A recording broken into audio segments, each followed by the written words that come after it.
Your rabbit has the whole flat, a bowl of pellets, a pile of hay, and somehow it still spends the afternoon chewing the corner of your sofa and digging a hole in the carpet. Sound familiar? That is not a naughty rabbit, that is a bored rabbit. And the good news is that this is one of the easiest and most fun problems to fix. This whole video is about turning a restless, destructive bunny into a busy, happy one.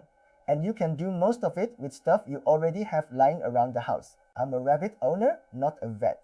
Everything here is what has actually worked in my own HDB flat and what I see other Singapore owners swapping tips about in the rabbit groups. It is not medical advice.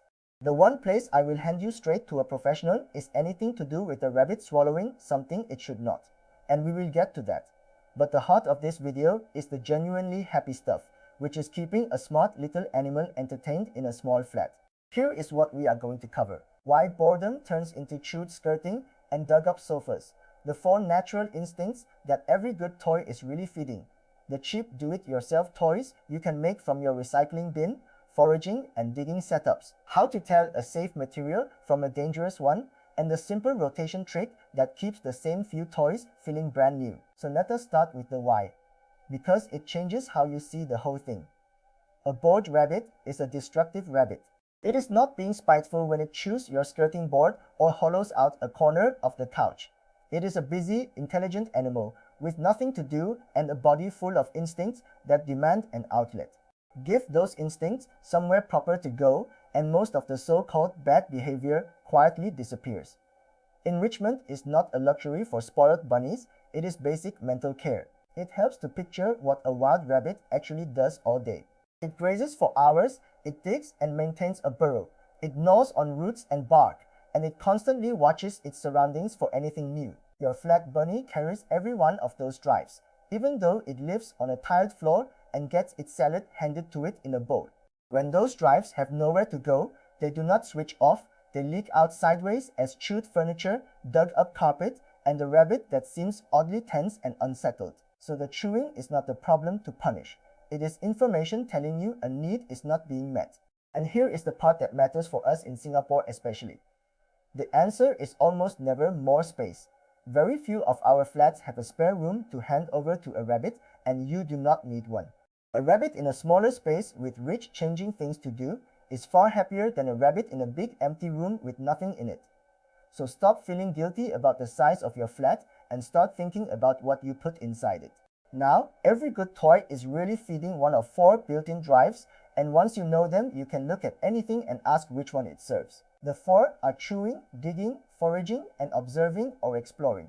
Chewing keeps their constantly growing teeth worn down and burns off stress. Digging is the old burrow building instinct, alive even on your kitchen floor. Foraging is the urge to work for food the way a wild rabbit grazes for hours. And observing is the need to climb a little, hide, and survey the room. If you cover all 4 of those, you have a genuinely enriched rabbit. And the lovely thing is, you do not need to spend much to do it. So let us go through them one at a time, starting with the cheapest and most fun category, which is the do-it-yourself stuff from your own home. Honestly, the single best dig box your rabbit will ever own is a cardboard box you are going to throw away. Do not rush out and buy a fancy branded rabbit dig box when a plain cardboard carton works better and costs nothing. Take a sturdy box, cut a doorway in one side, and fill it with something safe to burrow through. Shredded paper is perfect, plain hay works, and so do strips of fleece. Your rabbit will dig, dive in, and rearrange it for ages. Toilet rolls and kitchen towel tubes are the other free wonder.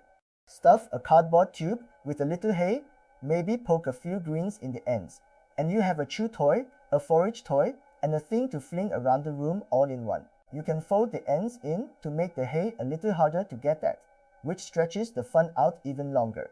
Paper bags are the same idea. A rabbit will happily crawl in, chew the edges, and shove it about. This is enrichment that arrives free with your groceries, so before you bin the packaging, ask whether your bunny would like a turn with it first. I want to gently dispel one myth here, which is that the pricey branded version is automatically better. It usually is not. Plenty of owners spend good money on a fancy molded plastic dig box and then watch their rabbit ignore it in favor of the cardboard carton it arrived in. The rabbit does not care what the toy cost or what it says on the label. It cares whether it can chew it, dig it, toss it, or hide in it. So let your recycling do the heavy lifting and save your money for the 1 or 2 nice lasting pieces we will talk about later. A quick but important note on that cardboard. You want plain, untreated cardboard without heavy printing, glossy coating, tape, or staples left on it. Rabbits chew this stuff, and a bit of plain cardboard passing through is normal, but you do not want them eating ink, glue, or sticky tape. So peel off the labels, pull out the staples, and skip anything shiny. Good, honest brown cardboard is the one you want. Next up, foraging, because this is the one that quietly tires out the busiest brains. A wild rabbit spends hours working for its food, and your flat bunny still has that wiring. Instead of just tipping pellets into a bowl, make them hunt a little. A snuffle mat is brilliant for this. Just hide a few pellets or a bit of cilantro down in the strands and let them nose around for it. You can buy these in any brand or scatter feed their daily pellets across a clean towel for the same effect. You do not even need to buy anything to forage. Roll a few pellets inside a hay-stuffed toilet tube. Fold them into a paper bowl or tuck them into the dig box so the bunny finds them while burrowing. There are commercial puzzle feeders too, the rolling snack type, and they get mixed results. Some rabbits love them and some ignore them. So I would try the free version first before spending on a gadget. The goal is simply to make breakfast a small adventure instead of a 10-second event. One small caution on foraging, since it involves food. Use part of their normal daily ration for it rather than piling on extra, because a foraging rabbit can hoover up a surprising amount while having fun, and you do not want to tip them into overfeeding. Think of it as moving their existing pellets out of the bowl and into the puzzle, not adding more on top. The hunting is the treat.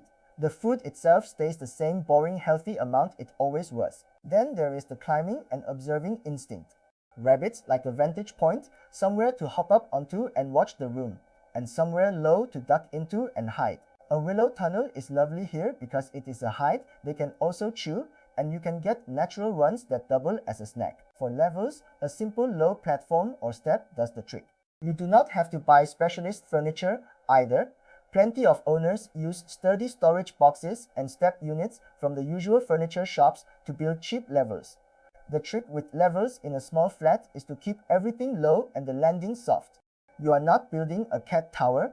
You are giving a ground animal a little change of height so it can survey its territory and feel in control of the room. A single low step up to a covered box or a tunnel that leads to a quiet hide is plenty.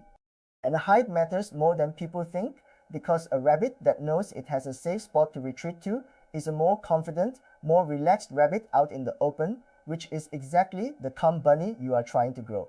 Now we have to talk about materials, because this is where a happy topic needs one firm safety stretch. The rule of thumb is natural and untreated. Safe chew materials include untreated apple wood, willow, kiln-dried pine, plain fleece, honest cardboard, and of course hay.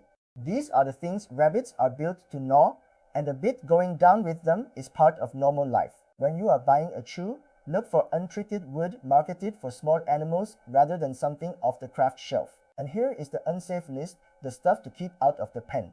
Avoid brightly dyed wood because you do not want your rabbit eating those dyes. Skip plastic toys with bells or small hard parts because rabbits chew them off, and those bits are exactly the kind of thing that causes a blockage. Be wary of hanging toys with little dangly pieces and steer clear of those seed and dried fruit treats sold for rabbits, which are not great food and often come on bits a rabbit should not swallow. That brings me to the one genuine warning in this whole cheerful video. Rabbits chew, that is the point, but if you ever think your rabbit has swallowed a chunk of plastic, fabric, rubber, or anything that is not food, do not sit and watch it. And if a bunny that normally inhales its breakfast suddenly goes quiet, stops eating, and stops leaving droppings, that is not a wait-and-see moment. That is a call your rabbit-savvy vet straight away moment. Their gut can stall dangerously fast, so when in doubt, you ring the vet, not the internet. This is exactly why it pays to choose toys that fall apart safely. Cardboard, willow, untreated wood, and hay are forgiving because they are meant to be chewed and broken down. It is the hard plastic, the bells, the rubber, and the little plastic eyes glued onto cute toys that turn into a problem. So when you look at a toy, ask yourself, what happens when my rabbit destroys this? because they will destroy it. And you want the answer to be harmless bits, not a swallowed hazard. Okay, back to the happy stuff, and on to the trick that makes all of this work long term, which is rotation. Here is the line I want you to remember. 3 toys, rotated weekly bits, 9 toys left out all the time. A rabbit gets bored of the same old things sitting in the same old spots, but the moment something disappears for a week and comes back, it is fascinating all over again. So you are not buying novelty, you are recycling it. In practice, keep a little pool of maybe 8 to 12 toys total, and only have 2 or 3 out at any time. Once a week, pack the current ones away and bring out a different few. The bunny treats the returning toys like new arrivals, and you get months of engagement out of a small, cheap collection. This is honestly the single highest value habit in this whole video, and it costs you nothing but a box to store the resting toys in. It also gives you a quiet moment each week to check the toys over, toss anything that has been chewed down to a swallowing hazard, and keep the rotation safe as well as fresh. Let me also reassure you on cost, because people hear enrichment and picture a big spend. The truth is the opposite. Your big box is free, your tubes and boxes are free, foraging is free, and rotation makes a tiny collection last. If you do want to buy a couple of nice things, a natural willow tunnel or a few untreated applewood chew sticks are good, lasting picks, but they are the cherry on top, not the foundation. The foundation is your recycling bin and a bit of imagination. So here is the whole picture for a happy HDB bunny. Understand that boredom, not bad temper, is behind the chewing and digging. Feed the 4 instincts: chew, dig, forage, and observe. Build most of it from cardboard and recycling. Make them work a little for their food. Keep the materials natural and untreated. Root any real swallowing worry straight to your vet, and rotate a small set of toys so it never goes stale. Do that and you will have a busy, curious, contented rabbit and a sofa that finally gets left alone. If you found this useful, come over to singaporerabbit.com. We send out a free weekly digest for Singapore Rabbit owners, full of practical bits like this, and you will find our directories there too, including products and the Rabbit Savvy Vet directory for the day you ever need it. It is all free and it is all made for owners right here. And if you are enjoying these, the next video is on bunny-proofing your HDB flat properly, the realistic version, so your rabbit can have run of the place without eating your cables or your skirting. So subscribe and I will see you in the next one.